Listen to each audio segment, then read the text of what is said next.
India is known for its rich history of Hindu temples.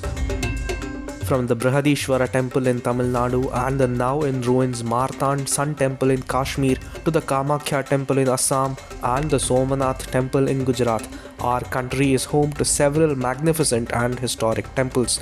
But do we know which is the oldest temple in India? Let's try answering this question. The history of temple construction in India goes back more than 2000 years to as early as the 3rd century BCE, evolving alongside the growth of religious practices. Initially, temples were either rock-cut structures or made from wood, until eventually freestanding temples made from stone and brick began to be built, showcasing intricate designs and craftsmanship. As different Indian dynasties rose to power, they left their mark on our civilization through temple construction. Let's take a look at some of these temples.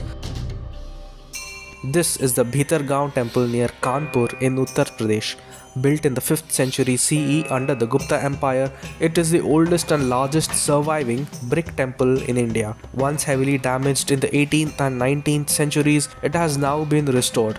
Now let's move on to Sanchi in Madhya Pradesh. Sanchi, the ancient hub of Buddhist architecture, is best known for its grand stupas. But hidden amidst these iconic monuments are two structures that are crucial in our understanding of early Indian temple architecture. The first structure is what historians call Temple Number 40. Although in ruins, Temple Number 40 is one of the oldest structures at Sanchi, dating back to the 3rd century BCE. One of the first instances of freestanding temples in India, Temple Number 40 has remains of 3 different periods, the earliest period dating to the Mauryan Empire. As per the historian M.G.S. Narayanan, an inscription found at the site of Temple Number 40 suggests it was established by Bindusar, the father of Ashoka. Built on a high rectangular stone platform with 2 flights of stairs to the east and the west, the temple was an apsidal hall made from timber. What remains of it today is a rectangular platform of brick and stone with evidence of multiple phases of construction and renovation over several centuries. British archaeologist John Marshall, who extensively studied Sanchi in the early 20th century, describes Temple Number 40 as an early prototype of the classical Hindu temple. The other structure in Sanchi that is important for us is called Temple Number 17 by historians. Temple Number 17 is often hailed as one of the earliest and finest examples of early Indian temple architecture.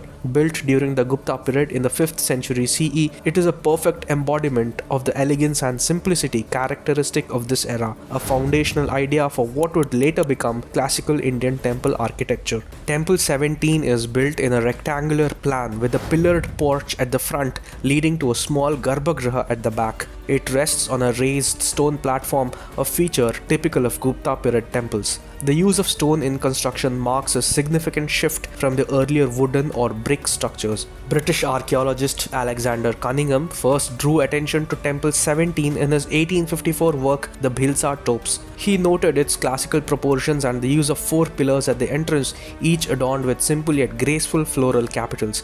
The pillars are one of the most striking features of Temple 17. Unlike the richly decorated columns of later temples, these are minimalistic with only a few carved motifs.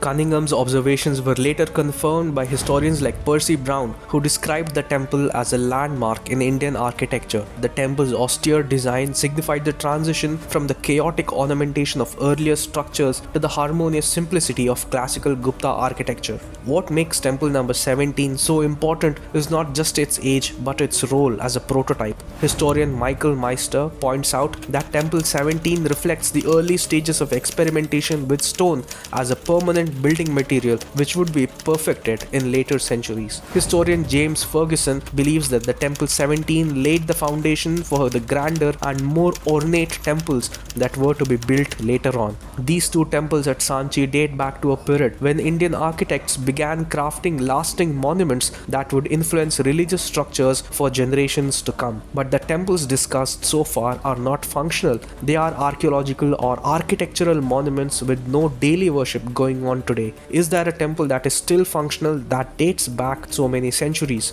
Now this is the Mundeshwari Devi temple in Bihar, dedicated to the god Shiva and the goddess Durga. The Archaeological Survey of India dates this temple's construction to 108 CE.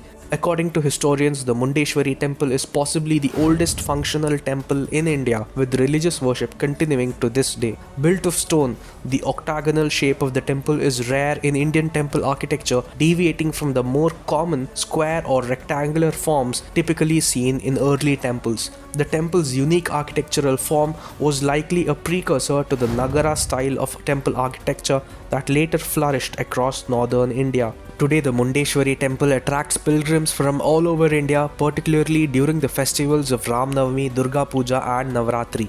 Despite its ancient origins, the temple continues to remain an active center of worship. From the forgotten Mauryan and Gupta era temples at Sanchi to the Mundeshwari temple in Bihar, India's temples offer a glimpse into India's rich and ancient past, a past that continues to shape the present.